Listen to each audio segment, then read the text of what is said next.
I wish to acknowledge the custodians of this land, the Jagera, Yugara and Yugarapul people of Springfield and their elders past and present. I acknowledge and respect their continuing culture and contribution they make to the life of this city and this region. I recognise and respect their cultural heritage, beliefs and relationship with the land, waters and community, which continue to be important to the Aboriginal peoples living today. I live in Springfield Lakes, which has a population of 15,318 people, of which 312 are Aboriginal or Torres Strait Islanders. I've explored my suburb and found no visibility of Aboriginal culture, except for a school called Hayumba Yumba. This school's vision is for Jar Jams, which I've since learnt means all our children, to achieve their full potential and contribute to spiritual, social, cultural and community life. The Bijara language is used and there is participation in many culturally affirming programs, such as yarning circles.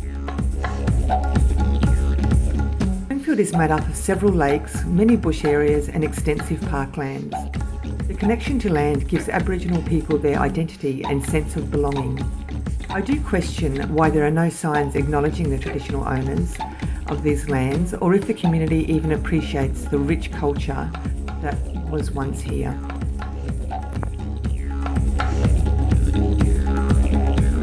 This is my house. This is the land it sits on. This is my home. My home is very important to me. It's my security. It's what makes me feel safe. I have been imagining what it would be like if someone or a group of people just came and took my house away from me. I would feel lost, scared and disrespected. Most of all, I would feel angry. How did Eddie Mabo feel when he was told that he didn't actually own his land? I can understand his fight and determination to save what was his.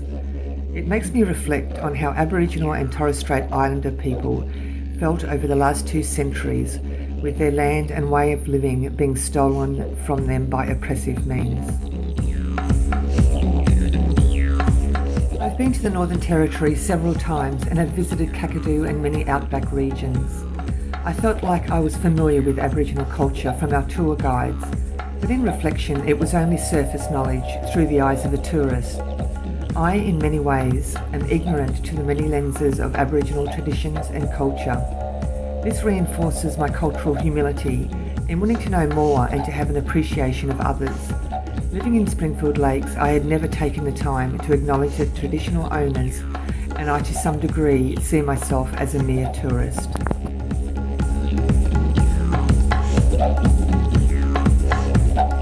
I have learnt that for Aboriginal people, country is much more than a place. Rock, tree, river, hill, animal or human, all were formed by the ancestors who continue to live in land, water and the sky. The land owns Aboriginal people and every aspect of their lives is connected to it.